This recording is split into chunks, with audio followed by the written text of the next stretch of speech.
Yes, Kenya. Tamu sana, yes. There were very interesting political happenings today during a Kenya Kwanza campaign tour in Kakamega County. Bonny Khalwale and Cleophas Malala sharing the same podium. Instead of Bonny Khalwale actually campaigning for Cleophas Malala, he was seemingly campaigning for Fernandez Baraza, ODM's gubernatorial candidate for Kakamega.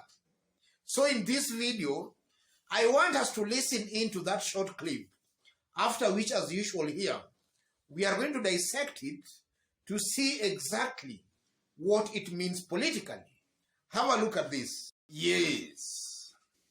After that incident, as Bonny Khalwale was leaving that venue, some Cleophas Malala supporters pelted his convoy with stones. So you can see clearly that the relationship between Cleophas Malala and Bonny Khalwale is actually the disunity, and the friction is getting out of hand. And if not controlled, or if these two leaders do not iron out their differences, then such kind of frictions are going to augur very negatively for both of these leaders. So in this video, I want us to dig deep as usual to see what that means politically and what it portends for Bonny Khalwale and Cleophas Malala's chances of winning the various seats they are seeking in Kakamega. But before we dig deep into that, in case you are watching us for the very first time, kindly subscribe, give this video a like.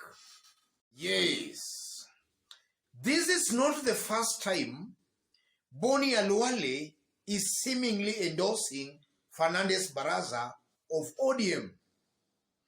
Some weeks back,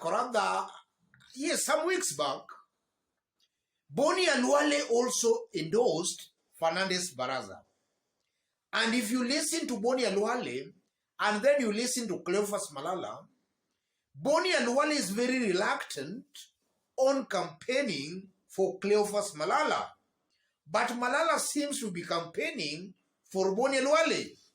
Yes. What does that mean politically? I'm seeing a Bonny Khalwale who already knows that Fernandez Baraza of ODM will most definitely win Kakamega gubernatorial seat. I'm seeing a Bonny Khalwale who already knows Cleophas Malala is going home. So he has no need, or rather he cannot waste his time campaigning for a losing candidate. That's what I'm seeing with Bonny Khalwale here. So Bonny Khalwale wants to endear himself to Fernandez Baraza supporters in Kakamega County. Bonny Khalwale knows Fernandez Baraza commands a huge following in Kakamega County. He wants to endear himself to Fernandez Baraza supporters in Kakamega. That's what I'm seeing here. And then secondly, I'm seeing a confused I'm seeing a confused Bonny Khalwale. A Bonny Khalwale who, just as Cleophas Malala seems to be saying, I'm seeing a Bonny Khalwale who might be eating from Fernandez Baraza and also eating from William Ruto. So Bonny Khalwale is actually torn in the middle, or rather is just left in the middle. He does not know whether to support a candidate supporting William Ruto or to support a candidate supporting Raila Amolo Odinga. And that can also prove and mean that maybe Bonny Khalwale might be receiving some kind of tokens from either Fernandez Baraza and also from William Ruto. So he's eating maybe from the two camps. And in this case, I might be tempted to agree with Cleophas Malala that Bonny Khalwale ni kama nakula pande zote mbili. And you know Bonny Khalwale, we know Bonny Khalwale, since after 2017 elections, Bonny Khalwale has come out as a leader who does not have a stand on anything. He is a leader who keeps flip-flopping from issues. So it might actually even be true that it might be an akula from the two camps. And then from that incident, I'm seeing a politically naive Cleophas Malala. A Cleophas Malala who does not know and understand our Kenyan politics. Cleophas Malala should know that the survival in Kakamega cities right now, they are going against the grain.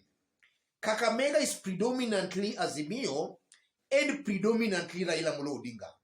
So Cleophas Malala, by supporting William Ruto, he's going against the grain. Same to Bonny Khalwale. But I'm seeing Bonny Khalwale actually outsmarting Cleophas Malala. Because Bonny Khalwale knows that if he sticks to this thing that we are in Kenya Kwanza, then most definitely he won't make it as a senator in Kakamega. So, but if you look at Cleophas Malala, Malala is still stuck that now because he is in Kenya Kwanza, then he must support a Kenya Kwanza candidate.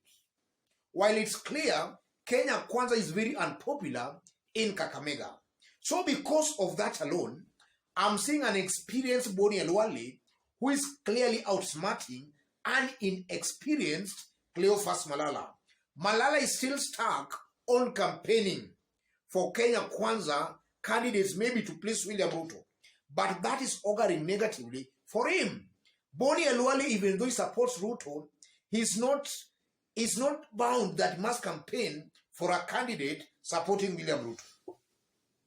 And then from that incident, as Bonny Khalwale was leaving the venue, some Cleophas Malala supporters pelted his convoy with stones and they were singing Lishenga, ODM senatorial candidate for Kakamega.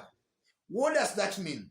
That means that in one way or the other, Bonny Khalwale might also be losing support among maybe some people in Kenya Kwanza Alliance. And that can actually augur even negatively for him in Kakamega. Because I honestly believe that a majority of Azimio supporters will most definitely support Lishenga, the ODM senatorial candidate for Kakamega. And it's only a few Azimio supporters who might go out of their way to support Bonny Khalwale. So if Bonny Khalwale is also antagonizing his core support base, which is ODM and Kenya Kwanza Alliance, I'm seeing that also working against his bid for Kakamega senatorial seat. And that can give Lishenga, the ODM's candidate, an advantage over Cleophas Malala, over Bonny Khalwale.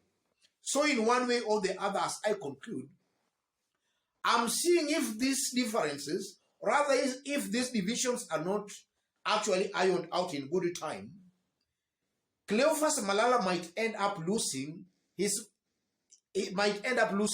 that seat of a governor.